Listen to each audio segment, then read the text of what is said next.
One mic. Our biblical text this evening comes to us from Job, chapter 1, verses 1, and then chapter 2, verses 1 through 10. There once was a man named Job who lived in the land of Uz. He was blameless, a man of complete integrity. He feared God and stayed away from evil. One day, the members of the heavenly court came again to present themselves before the Lord, and the accuser, Satan, came with them and said, "Where have you come from?" The Lord asked Satan, and Satan answered the Lord, "I have been patrolling the earth, watching for everything that's going on." Then the Lord asked Satan, "Have you noticed my servant Job? He is the finest man in all the earth. He is blameless, a man of complete integrity. He fears God and stays away from evil, and he has maintained his integrity. Even though you urged me to harm him without cause." And Satan replied to the Lord, "Skin for skin, a man will give up everything he has to save his life. But reach out and take away his health, and he will surely curse you to your face." "All right, do with him as you please," the Lord said to Satan, "but spare his life." So Satan left the Lord's presence, and he struck Job with terrible boils from head to foot.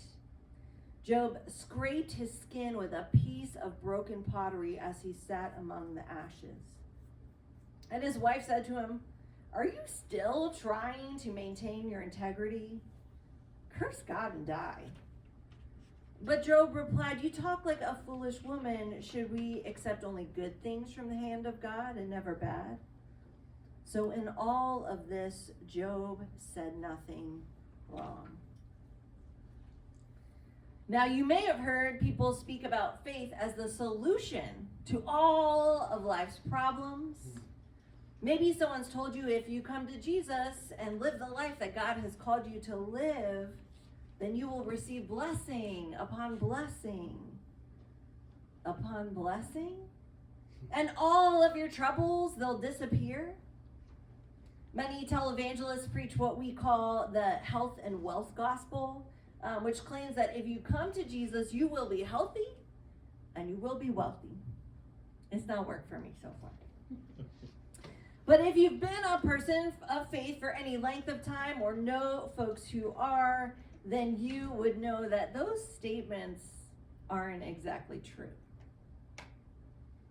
And the book of Job tells a story that showcases those complexities, that the Christian faith and the reality that bad things can happen to good people is true, even when people are doing everything right. So this series on Job is for the ones who have been faithful, who have tried to live good lives, and yet have experienced betrayal or loss or grief. This series is for the people whose faithfulness to live a life modeled after Jesus has caused family estrangement or a lack of welcome by the church of their childhood. The book of Job is for all the people who struggle with chronic or mental illnesses, the ones who have prayed and prayed and prayed and received no relief. This book is for all those who feel as if their bodies themselves have betrayed them.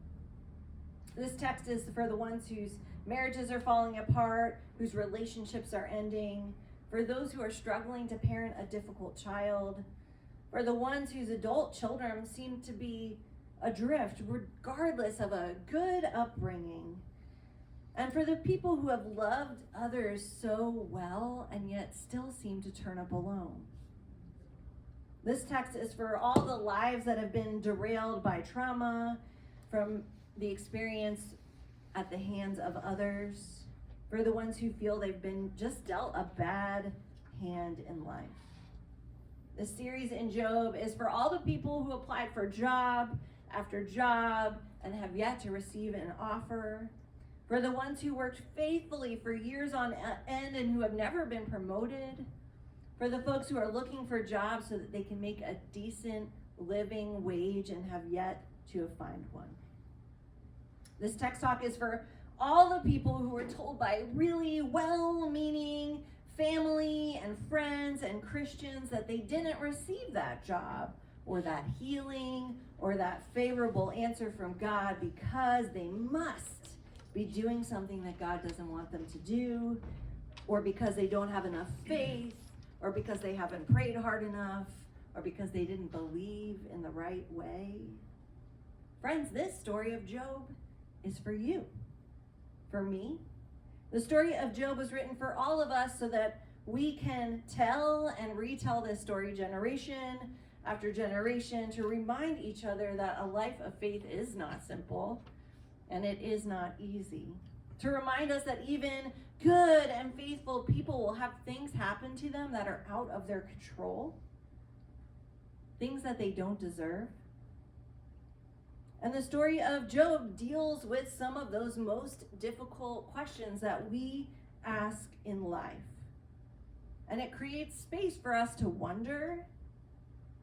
It creates space for our questions, our anger, and what our experiences have been. So if in the course of this series, which is just 4 weeks, you feel like there's a topic that feels a little close to home and you need some space, our quiet corner is always open. So if you feel like you want to listen, but maybe apart from others, just know there's a space that you can go that's for you. We always want you to take care of you. If this series awakens questions or sore spots or hidden pain in your life, I'd encourage you to reach out to a trusted friend, to a therapist, a counselor, and you are always welcome to reach out to me. Some scholars believe that the book of Job is actually the oldest book in the Bible, while others are like, maybe it was written during the exilic period, so like 586 to 538 BCE. And still others believe that it was added to and edited over time. And it kind of has me wondering if the vagueness is really intentional, so that the story of Job is easier for us to connect with regardless of the time that we read it in. So in the same way that George Lucas set Star Wars long ago in a galaxy far away, as the letters go like this, right? Job 2 kind of seems outside of time, a story that asks questions about why bad things happen to good people. And the book of Job really doesn't offer us easy answers, so if you're looking for those, then this is not the right text talk for you. It doesn't give us easy answers about suffering or injustice, the things that we see in the world or that we experience in our lives. In fact, it would seem that this book is actually written to challenge people who would like to minimize those complexities and give us easy answers that don't really work. So this story lets us know that we can bring our struggles and complexities to God, that we can enter into a conversation with God, and that we can even argue with God, which I really love. Now, the book of Job is 42 chapters long. So, over the course of this series, which is 4 weeks, as you can imagine, we're just going to read snippets of the biblical text as we go through these 4 weeks, because 42 chapters would be a lot. There's 52 weeks in a year. It would be like the whole year, and no one wants to do a whole year of Job. So, we gotta have a little joy in our lives, right? Right. So the book of Job opens up with this glowing, over-the-top description of Job and his character. And in chapter 1, it talks about all the stuff that he owns, all the people in his family, his property.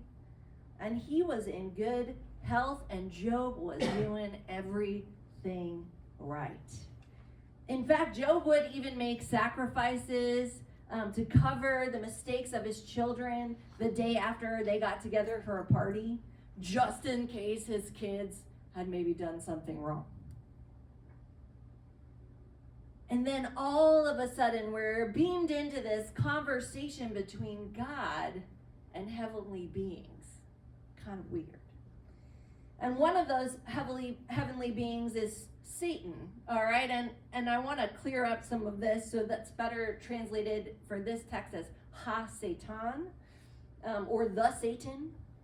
So the Satan in the book of Job doesn't refer to the devil that you hear about in Jewish apocalyptic writings or in the New Testament.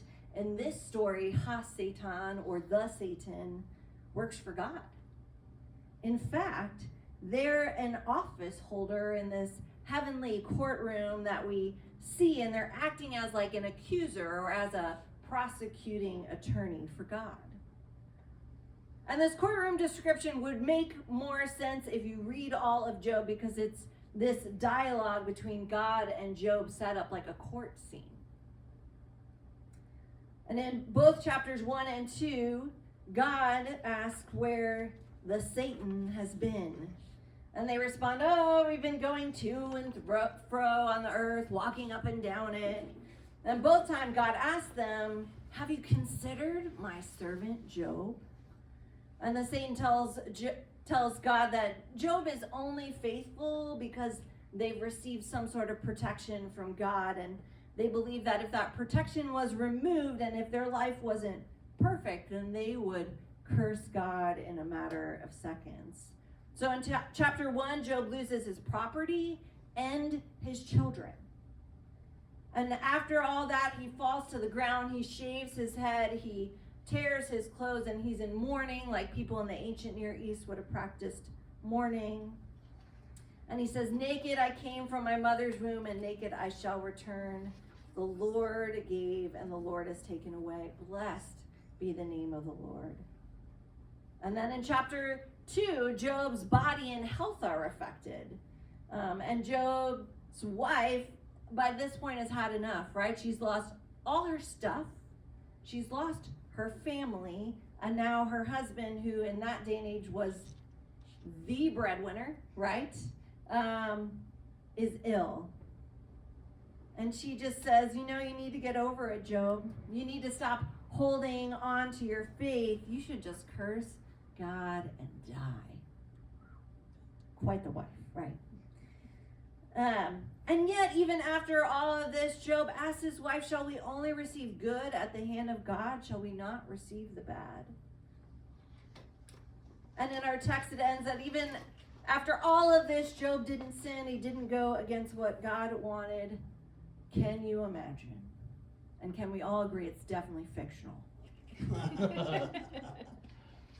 The story of Job is written to be stark. It's written to remind us that faithfulness and perfection don't guarantee us protection from loss or from harm, and it won't free us up from experiencing pain or ill health. In this text, sure, God didn't cause the harm that Job faced, but in our text, God did allow it. And man, is that complex. That's complicated. But the book of Job is like this peek behind the curtain into this heavenly scene, and it's written with a purpose, I think, to remind people of faith in all times and all places, that faith does not guarantee us protection from harm. And the complicated truth is that, like the story of Job, God doesn't always intervene or keep terrible things from happening in our lives or in the lives of people that we love and that we care about. So if you decide to be a follower of God, that doesn't mean you're always going to live this carefree life, right? The health and wealth gospel that we mentioned at the beginning. The Satan, the accuser in our story, keeps telling God that they have been going to and fro and walking up and down, out and about, just here, just there, just accusing, just testing inhabitants of the earth at random. And isn't that how life feels? All our losses, our struggles, our health issues, our hardships, man, shit happens. It's not always because of something we have done. It's not always because of a decision that we have made. Sometimes shit happens.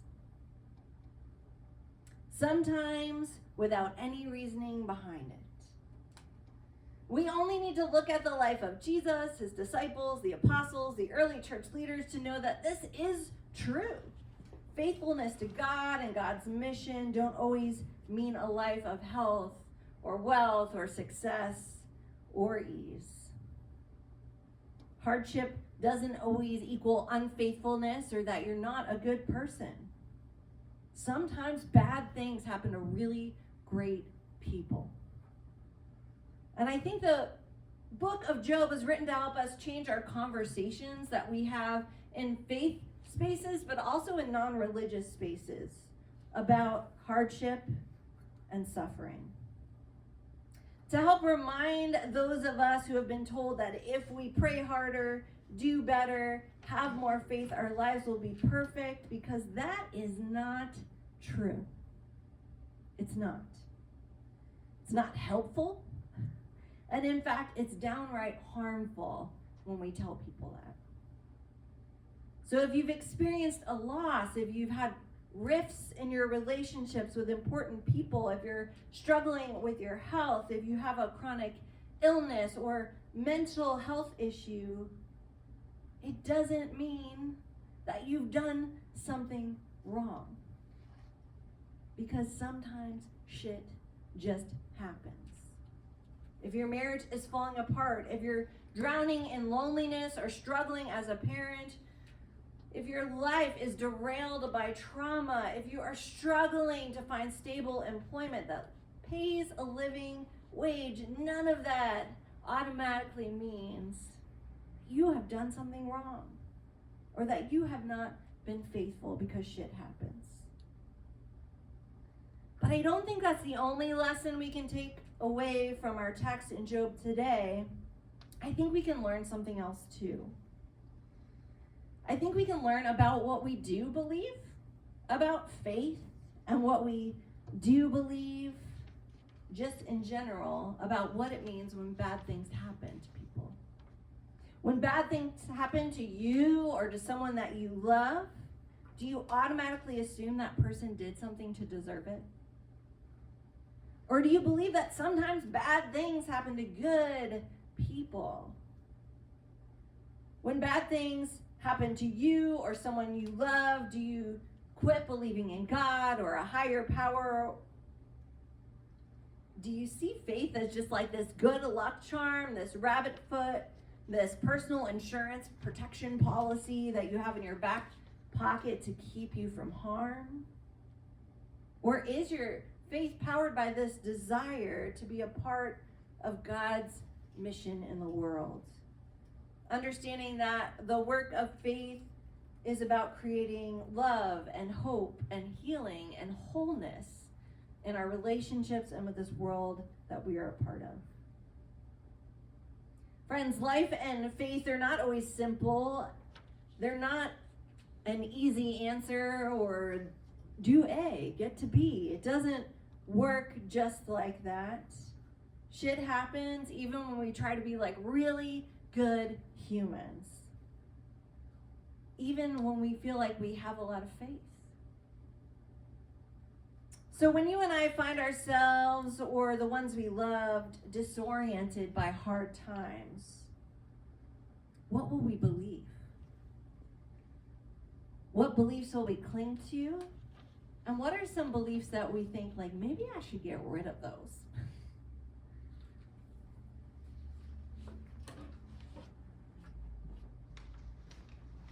He's coming this way.